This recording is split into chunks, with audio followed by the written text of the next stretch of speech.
Magandang umaga Pilipinas, narito na ang mga dapat ninyong malaman sa lagay ng panahon. Bago po ang lahat, naglabas ng thunderstorm advisory ang Pag-asa.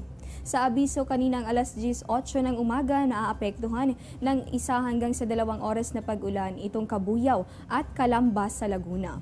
Dagdag pa ng Pag-asa, posible rin na maranasan ang mga kaparehong pag-ulan dito yan sa Cavite at sa May Batangas.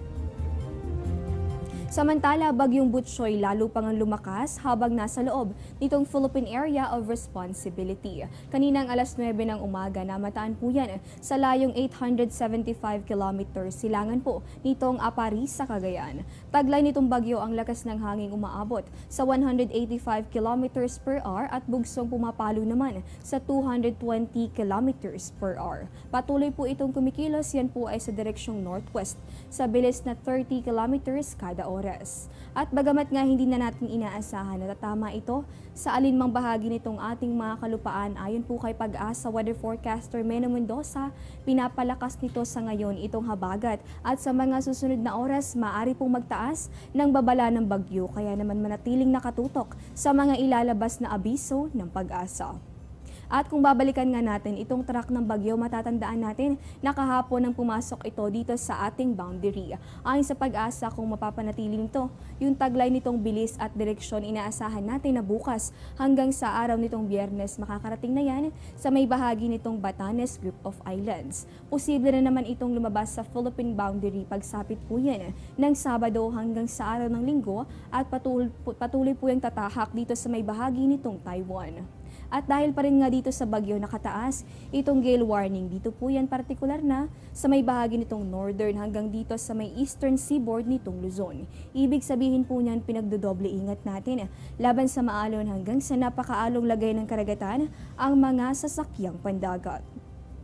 At kasabay nga nitong pag-iran nitong habagat na dominante, partikular na dito sa may bahagi nitong Southern Luzon hanggang dito sa may Visayas, inaasahan natin yung maulap na kalangitan. May kasama po yung may hina hanggang sa katamtamang pag-ulan dito sa atin sa Metro Manila, gayon din dito sa may Calabarzon, kabilang po dyan itong Cavite, Laguna, Batangas at Quezon hanggang dito sa may bahagi ng Central Luzon.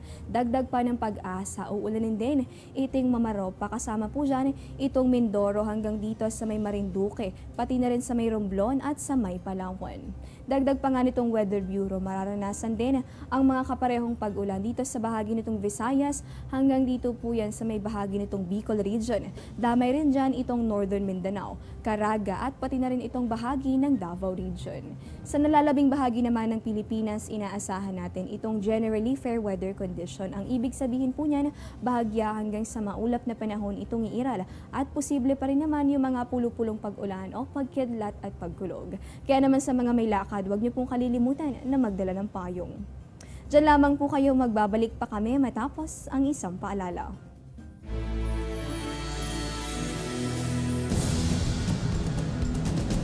Mga dapat tandaan kapag nagmamaneho sa ulan. Bagalan ang takbo ng sasakyan dahil madulas ang kalsada na maaaring magdulot ng aksidente. Gumamit ng wipers para malinis ang windshield at makita ng husto ang daan.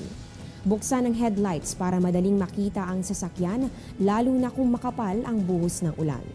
Gamitin lang ang hazard lights sa oras ng emergency.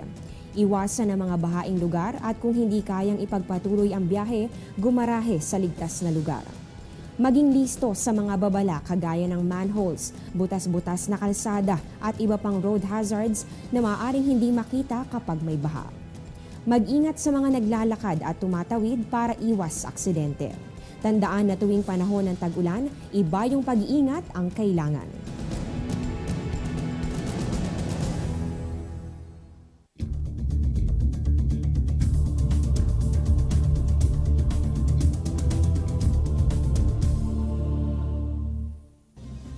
Samantala, misyon ng Juno spacecraft sa Jupiter umarangkada na. Sa mga nag-aabang ng balita, ungkol nga sa nasabing balitang yan, matagumpay po itong nakapagpadala ng signal itong Juno spacecraft patungo sa National Aeronautics and Space Administration ng Amerika. Hudyat naman ito ng pag-uumpisa ng space probe ng nasabing spacecraft. Matatandaan kahapon nang makalapit ang Juno sa largest planet sa solar system. Ito po'y sa loob ng 5 taon at halos 1.8 billion miles na paglalakbay ng Juno. Pangunahin ngang layunin nito na malaman kung paano nabuo itong planet Jupiter at balak din itong aralin itong atmosphere ng nasabing planeta, maging itong magnetic at gravity fields, temperatura at cloud motions. 1 taon at kalahating mag-orbit sa planeta itong nasabing spacecraft at sa oras na matapos intentionally ay magka-crash ito patungo sa planeta. Sa mga nagtataka naman, may nakasakay ba sa nasabing spacecraft? Nakawala pong tao sa loob nito bagkus 3 Lego figures lamang. Nina Galileo, Roman god na si Jupiter, at Lego figure ng asawa nito na si Juno ang nasa loob niyan. At dyan nga mismo, pinangalan yung nasabing spacecraft. At yan po muna ang latest mula rito sa Pag-asa DOST. Ito po ang Panahon TV kung saan walang pinipiling panahon ang pagbibigay impormasyon. Ako po si Desiree Jonio. Magandang umaga po sa inyong lahat.